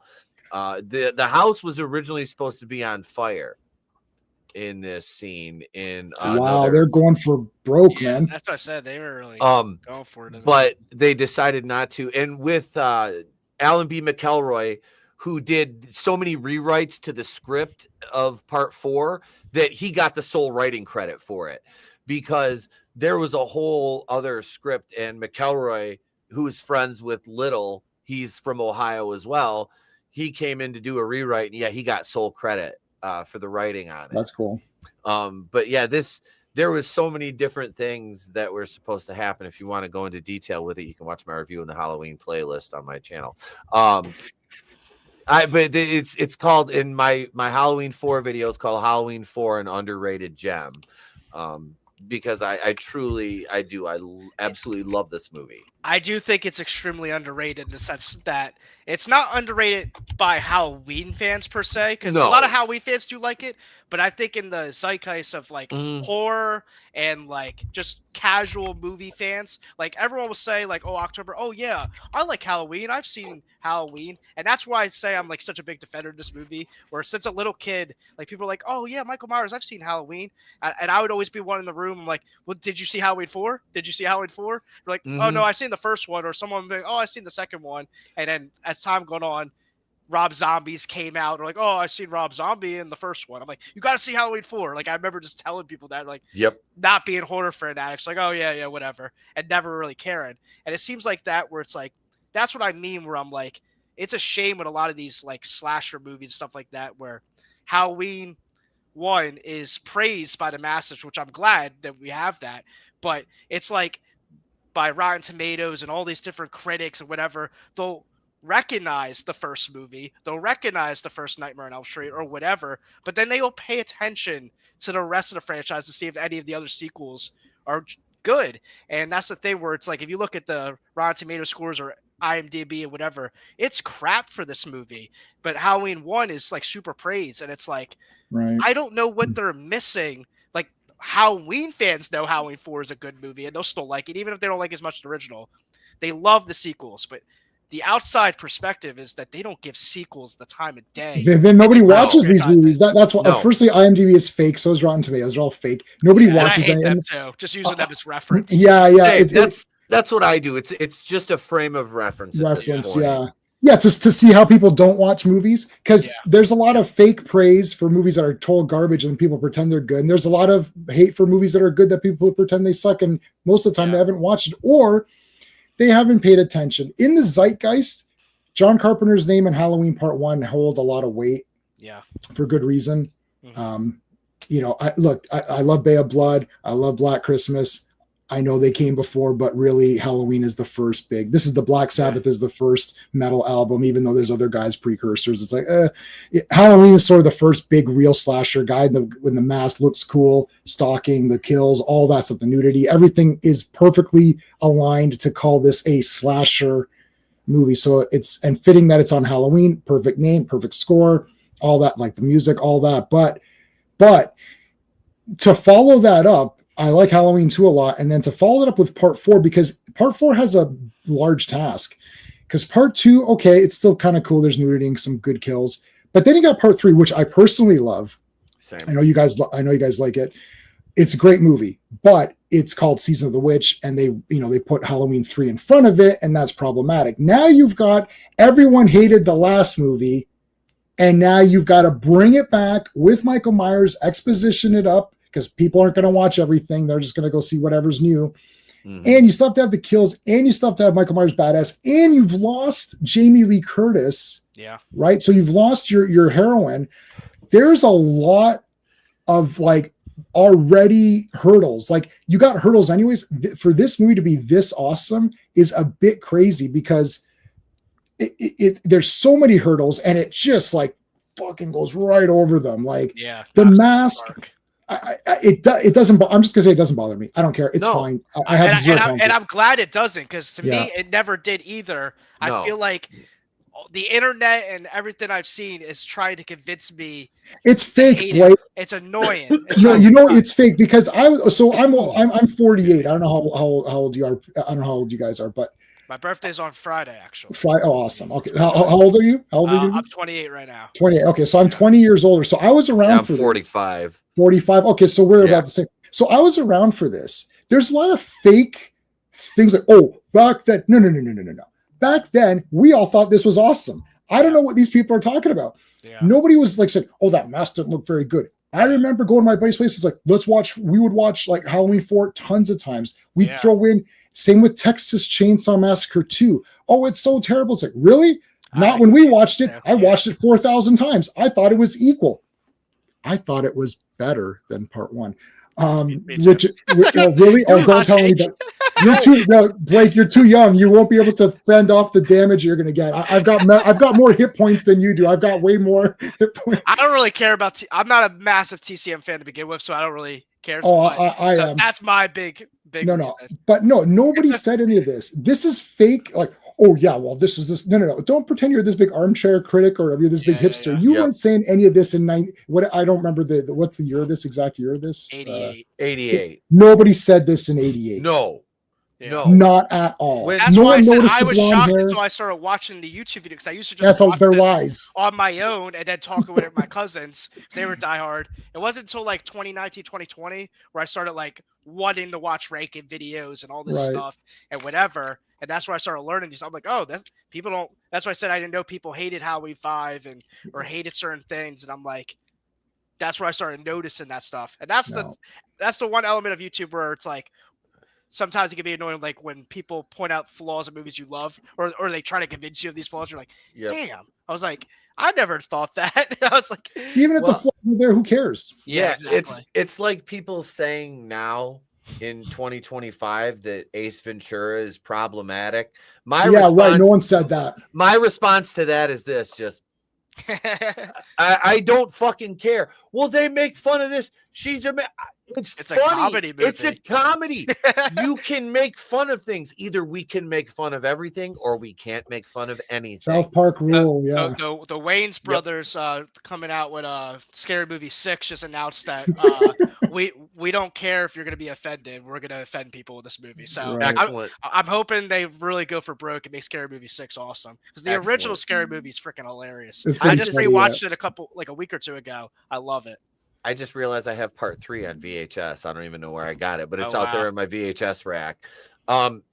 No, there was nobody complaining about this. Like, I was 8, 9 years old when I saw this, and I remember watching it with my mom and like her explaining it was a big deal because they have Michael Myers back, because she Yeah. was like, well, she goes, Michael Myers wasn't in the third one, which is called Season of the Witch. And I'm like, wait, there's a witch? And then she's like, well, not really. And she's explaining it to me. And I'm like, I watched that one as a young, like 13, 14, I think, when I saw Season of the Witch the first time.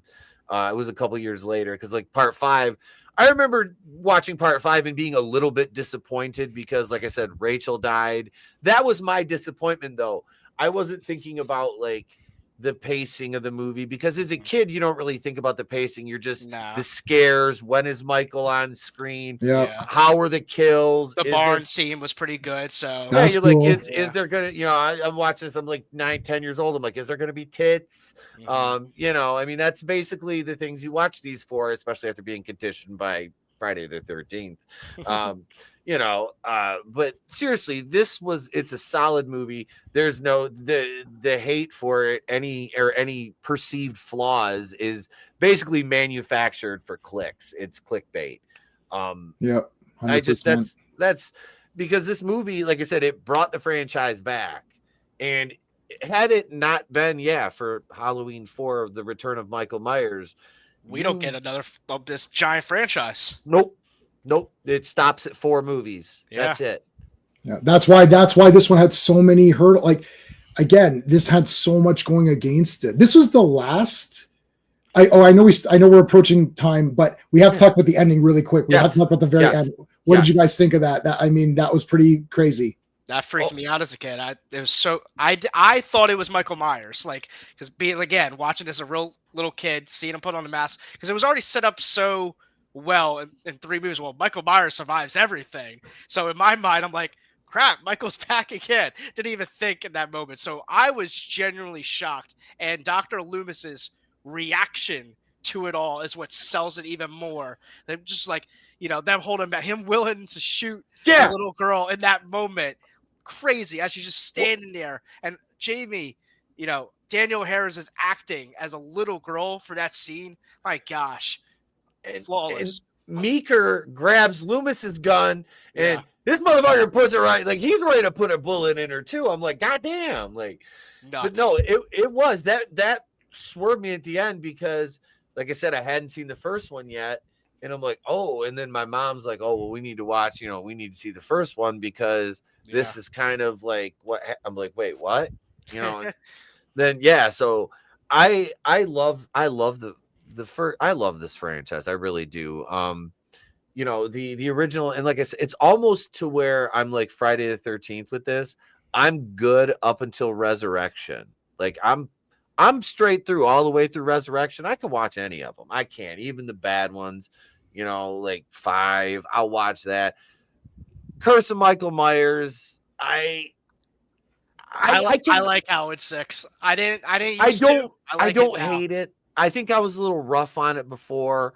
But that was because I did a video on like the production stuff on it and and it was the behind the scenes shit on that. There was the Weinsteins were a pain in the ass to work with.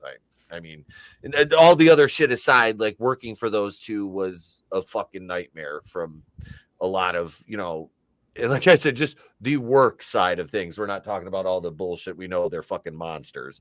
But I don't hate Curse of Michael Myers.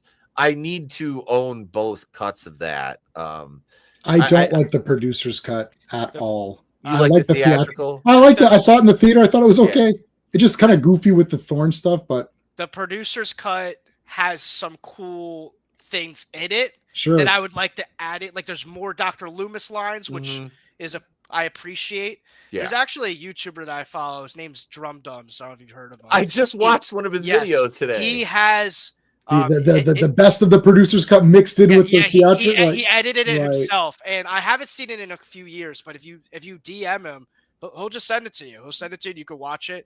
He does blend it very well to where, like you say, he pretty much just adds extra Loomis scenes and this and that, and a couple of good. There's like one good Michael stalking shot of like him stalking the lead final girl in that movie. That's very similar to Halloween 1. That's not in the theatrical, which I don't know why you cut that out. And a couple little details that didn't need to be cut out of the theatrical. But overall, the theatrical cut definitely makes Myers more of a force. The way he's shot, the way he's lit. Like the producer's got to rewatched it, or I watched it a week or two ago. It's just like the way Michael's shot. He doesn't even seem as intimidating in that movie. It's awful. It's awful. All of his parts are terrible. But the way he's shot in the theatrical, it's one of my favorite Myers. I think he's relentless. He feels like supernatural almost. It's like Halloween 4, but amped up a little bit more. And it's very rock and roll, very metal. And the kills are so brutal. I love the atmosphere. And I'm a big Paul Rudd guy. I didn't like his performance when I first watched the movie, but I like Paul Rudd in a lot of other things. So eventually it grew on me, and I find it quirky. And I think it's definitely a flawed movie, but it's one of those movies. The more you rewatch it, you just have fun with it. Kind of like the Friday the 13th movies. Not all the Friday the 13th movies are great. Like I didn't love Friday Part 5 originally, but over time I'm like, this movie's a fun time, and that's kind of what's happening with Halloween 6. I like watching it. It could have been so much better now. I think 3 and 6 were the only ones at that time that people didn't like. Because I remember 3 at the time when I was watching these, were like, oh yeah, 3's terrible, don't watch it. Like literally, and I didn't, and I held off. And then I actually saw 3 way later when I was old enough to be like, whoa, this is a really awesome movie. But man, it's not Halloween. I don't know what to think about this. Like, I saw, even back then, not back then, this was much later on when I saw 3, and I thought, if they just remove Halloween 3 and cross that out and just call it Season of the Witch, it's a pretty stellar horror movie. We got Tom Atkins, who I'm meeting next Sunday. I'm meeting Tom Atkins. Woohoo! But no, yeah, I know. And I'm going to take pictures. I'm going to say Pete sucks, and it's going to be awesome. I'm literally going to get, and I might get the raft. The girl who from Friday 13th Part 4, she's in the raft, and you take a picture with her with the Jason mask and the machete, so you're killing her in the raft. So she lays in the raft for the picture. Anyway, but yeah, from back then, people did hate Part 6, but it was the first one I saw in the theater, and I still thought it was kind of cool, but the ending was kind of weird. I thought they got rid of Jamie. They did the same thing. Yeah. There's no Danielle Harris, who is like the one we were waiting to see.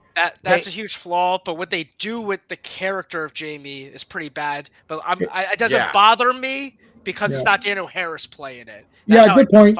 So if it wasn't Danielle Harris, if they did that to Danielle Harris's character, I got you. I see. Harris, I'm like, so it's the fake Jamie. It's the fake Jamie. Yeah. Yeah. So we could go back and remake that with Danielle Harris now, and just say that it was an alternate timeline. Paul Rudd looks the same. I mean, why he does look the same. He hasn't fucking aged in 30 years. Yeah, he looks the same. Yeah. I wish they would have had Jamie. I wish they would have had Danielle for H2O. Yeah. That would have been to have Jamie Lee, who I don't like in the movies as much, but she's okay. But her and Thing together, like that would have been awesome. That's another problem. Jamie Lee Curtis is the deadbeat mom. Like, of course, I hate that. She had a kid, faked her death, moved across the country, had another son. She's like, "What about your daughter? Screw that kid." Like that's what I never understood timelines and reboots when I was a little kid. Right. So I was like, "Where's Jamie?" And like you guys said, I don't think I even saw 6 growing up. So I think I saw 1, 4, 5, and then might have seen H2O, and I was like, "Where's Jamie? Where's Jamie?" And that's all I kept saying. Didn't understand the timelines. I didn't see 3 or 6 until I was older. And if I did see him, they slipped my memory, right? It was like bits and pieces. But so I get what you mean. And like I said, I don't think I liked either for those reasons. I heard 3 didn't have Michael. So I'm like, I purposely didn't watch it. And then Halloween 6 I probably saw bits and pieces. I'm like, oh, this is weird. And with all the cool stuff. And I didn't like it when I was younger. Like I said, now, I don't know. I'm starting to break down with Halloween 6 a little bit. All right, the movie's over. The movie's over, so we're officially. My mind's over. I'm actually watching it 1.5 times now because I was halfway watching it on the way here, and now they're back in the house right now. God, that movie's gonna be like 5 minutes. Yeah. This is a 10 out of 10. Oh, it's a 10 out of 10. This is the last 10 out of 10 Halloween movie. Yeah. After that, you could say, oh, I kind of like part 5, I kind of like part 6, but they're not 10 out of 10s. No. Like for me, 1, 2, maybe not. I guess, well, I like 3, but 1, 2, 4 is 10, they're all 10s. Yeah. Yeah, it's a 10 out of 10 for me. This was my favorite horror movie of all time growing up my entire life. I don't know if it is now. It's 1 or 2 for me for my favorite horror movie of all time. One is there's another movie that's right there with it. So kind of spoilers for where my Halloween ranking video is going to be. I'm making a Halloween ranking very soon. The only reason why I haven't recorded it yet is I'm really struggling to decide my ranking. So I don't know about you guys. For me, my like 2 through like 9 range is like, it depends on the month, the year, the season, the mood, the vibe. My number 3, 1 month, 3 months from now could be my number 9 the next month. That's how much I love this franchise and how it's actually shocking to me. So whatever ranking I end up doing, I'm probably gonna regret in 2 months from now. 5 minutes after. Why would I put that at number 5? I'm like, that movie sucks. That one should be down here. I can help you out on this in the sense of other franchises. If you look at Halloween Part 1, John Carpenter, every single thing in that movie has sustained. The music, the look, the stalking of Michael Myers, the invulnerability, the boogeyman theme, the blank stare, he's the death. All of that has remained. They've never had to change it, which means it was all good from the beginning. They've only added on to it. It's easy to add than it is to create, right? Yeah. So that's Friday the 13th is not the same. So when earlier, I don't know which one of you mentioned that some people, I think Blake mentioned that people can have a conversation, say, well, I kind of like 4 better than Friday 1. What? Like nobody says that. Like, yeah, 4 or 6, but that's because 1 established only the forest and killing. Whereas the Jason parts, which is what the bulk of the franchise is, starts to develop later. It's a weird thing where Friday the 13th develops into what it is versus Halloween already started and just got it added on. And then the less you like it is because things get added that you don't like. So once they start adding, oh, he's controlled. It's a cult of Thorn. It's like, oh, I don't know if I like that. Rob Zombie's got him as this weird, like hobo running around. It's like, oh, that's weird. So as they start doing that, you like them less. But as long as they keep the core values and add to them, this is why Halloween 4 is so good, because it's Halloween 1 just with slightly more thought, because they know what they can do now with their budgets, with their effects, with the actors that they have, right? So that's why. But like even the Nightmare 1, you could say that's the best because nothing changed. Like everyone loves Nightmare 3, but Nightmare 3 is just part 1 with more budget and slightly better characters, right? And a bit more interesting things of having the powers. Each kid has his powers or whatever. So that's neat. But Friday 13th developed, like, I like part 2 as well. One of the easiest ones for me to rank, to be honest with you. I 6, 4, 7, 8. Like what? I mean, but I have my bracket of where they are, and they're not really going to fall out of that bracket or tier. Where, like I said, Halloween's literally. I wish I could have documented better. I know in my head where I've had certain movies, but literally where I'm at right now, my possible number 4 was literally number 9. 2 years ago, and my number 3 is now at 6 or 7, and it's like, and it's literally all over the place, and it continually does that, which is interesting. Halloween 4 is the one movie that really never changes for me. So I'm excited to see what I'm going to end up saying or not saying. Like I said, I told you I watched Rob Zombie 2 last night. I'm like, I actually kind of like it. I was like, so like, what am I doing? I was like, don't rank that too high, Blake. I was like, you might regret it. Go high. I put it in the top. How many Halloweens are there? Is there 12? No, 13. So I would say Halloween, maybe Halloween 2, Rob Zombies, maybe not in the very. I would say the only ones I hate right now are Halloween Ends, and then I don't like Rob Zombie 1 really at all. For the same those are the 2 shit. Well, that's easy. That's easy peasy. So we're on the same board there. Everything else now that I like Rob Zombie 2 a little bit, it's a little bit of a debate, but really it's my 2 through 9's really the. Rob Zombie 1's has to be the worst, even though Halloween Ends sucks. Rob Zombie's movie, the first hour is horrendous garbage. All the characters are trash. And it's and giving him a backstory, which it's not even a backstory, it's a lame backstory. It's like, oh look, he was picked on. Ooh, who cares? Yeah. It's like I'd pick on him too. He's a loser. He did have a Destroyer shirt on, so I'll give him credit for that. But like otherwise, that kid sucks. And then the last half's trash. Halloween Ends sucks, but at least the ending is kind of neat, and he's got a little bit of things in it. And they tried to make Christine Part 2, and they didn't. They couldn't Halloween do Ends Christine. it just offends me much more. It's To me, terrible. my bar was set so high. I think James Hugh Courtney is one of the best Michael Myers performances in 2018 Yeah. Kills, and they set him up to be such a force In Part in 2, Kills. yeah. By the end, he's the more he kills, he transcends and all this stuff. Like all those questions that they set up, I was like, oh my gosh! And like you said, he wins in the end, and then you don't see him for 45 minutes into Halloween Ends. Yeah. You're following this random guy named Corey who Who sucks? who's riding around on a motorcycle with Allison, who Allison all of a sudden is so easily smitten by him. And she's stupid too in that movie. I thought she was set up pretty well in 2018, and I was like, okay, we're gonna build her up to be a really good final girl eventually, and then they just make her so dumb and I love him. He loves me. I love him. What are you talking about? This guy was here 5 minutes ago. Yeah, you just met him. What is going on? You weren't like you this before. just met this guy Why did 1 you minute change? ago. Yeah. So we're following that whole journey, and then we find Michael in a sewer. I'm like, okay, what's going on over here? And Corey beats him up, pushes him down, takes his mask on him, and says, "You're just a man." Oh my gosh, dude! I was audibly, I was throwing up my arms in a movie. I'd never been in a movie theater and just Blake, freaking out. Relax.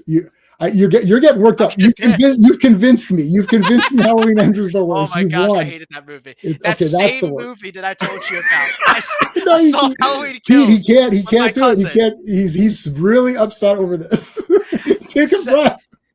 Oh my gosh, it makes me so mad. I hate it. You're like literally getting this is awesome. I've never hated a movie more than Halloween Ends. Let it flow. Okay, when you put that video up, I'm gonna troll the crap out of you and say Halloween Ends is clearly the best. This guy's an idiot. Don't listen to him. Unsub from him. You're gonna. That's what makes me more mad though, is that there are a huge cult following for Halloween Ends, and some people absolutely love it. Some of my favorite YouTubers who love Michael Myers, love this and that, put Halloween Ends very high on your ranking. Oh my god! And I'm like, dude, like. Send them to me. I'll send them over. Send them over here. They could just watch my review of Halloween Ends as Cleveland Brown. I eviscerated that fucking movie. I'll rewatch that. That was the sorriest excuse for a Halloween movie. That Season of the Witch is more of a Halloween movie than Halloween Ends is. Yeah, the cucking of Michael Myers. Yeah, he gets beat up. He gets beat up by a 20-something-year-old who got his ass kicked by band fucking kids. Yes. Not only did they beat him up, they threw him over a fucking bridge. Yeah, teenagers. Teenagers. Oh, those teenagers were they weren't even cool like bullies. No. Guy's throwing his drumsticks around like he's tough. I'm like, if you're a drummer, that's awesome. But I'm like, I don't really find that intimidating. No, and drummers aren't bullies anyways. They're working on their music. Like I don't think they understand like it's the worst. That's official. It is the worst. Second worst is Rob Zombie 1. Okay. And again, so I remember going into that movie because I was nervous going into Halloween Ends. And I was hype on Kills initially when the movie came out. And I said, whatever happens in this movie, even if it's bad, the one thing I could trust was Michael Myers, James Hugh Courtney was going to be awesome. That's what I convinced myself of after 2018 Kills. That was my bar. I set my expectations to, even if the movie's bad, I know I can trust James Hugh Courtney and his Michael Myers. So when that was taken away from me, you got nothing. It was all loss. I was shocked. I couldn't believe it. Well, the other characters are terrible, so there's no one to root for. Yeah, they ruined Laurie. She was baking fucking cookies. Oh my god! So in 1 minute, if she's retarded, so in 1 year she was badass. Laurie Strode shotgun too. And now she's like, I'm making cookies because I forgot about all this. That's not how it works. After her daughter died. Yeah. Her daughter dies, and now it's time to bake pies, but she was crazy for 40 years. Right. For no reason. To be fair, Karen was kind of a bitch, and she let her husband. Just whole bitch, yeah. Her husband got folded into half, and they just forgot about him. Of course, yeah. Like, Judy Greer sucks.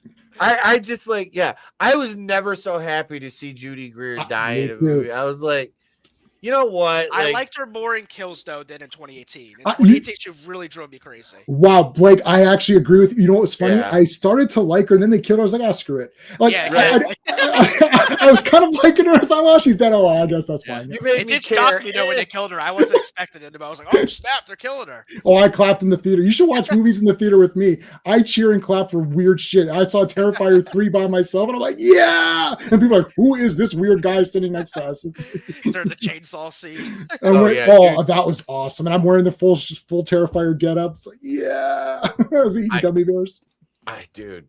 Anyways. Yeah. 10 out of 10? Yes, Everybody? it's 10 out of 5 10s stars. all around. Awesome. Blake, tell the people where they can find you, sir.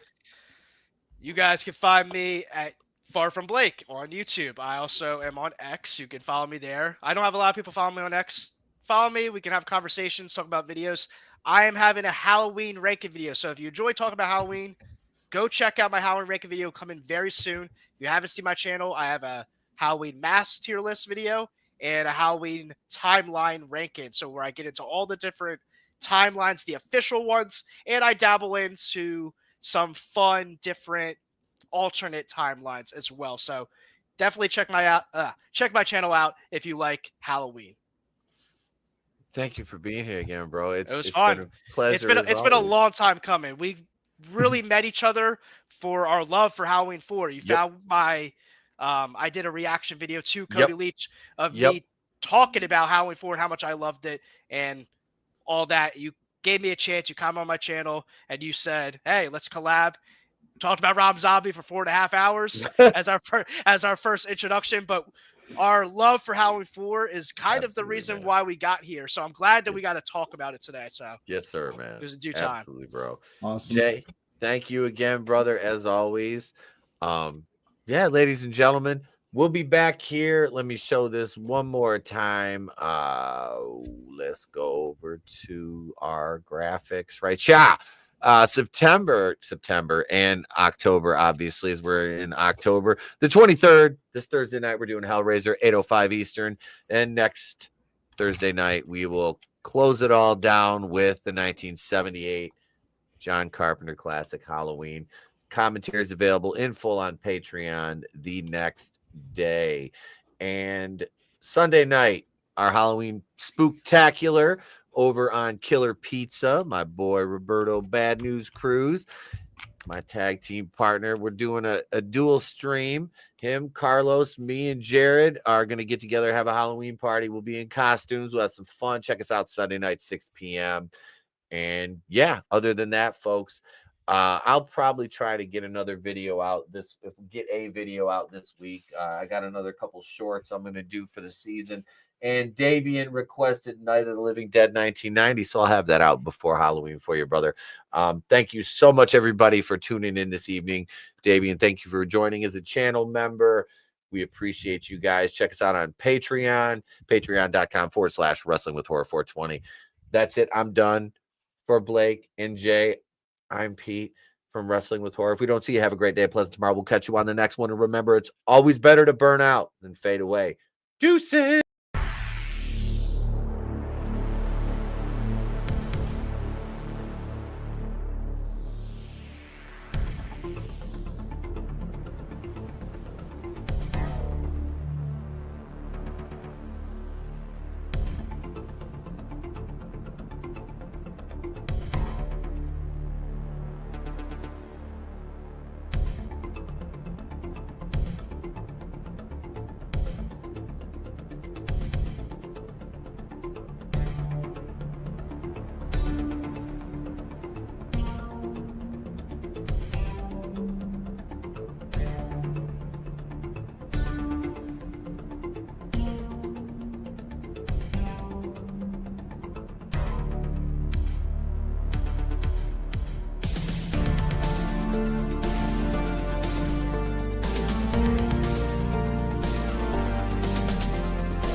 Be sure to join us for Hellraiser and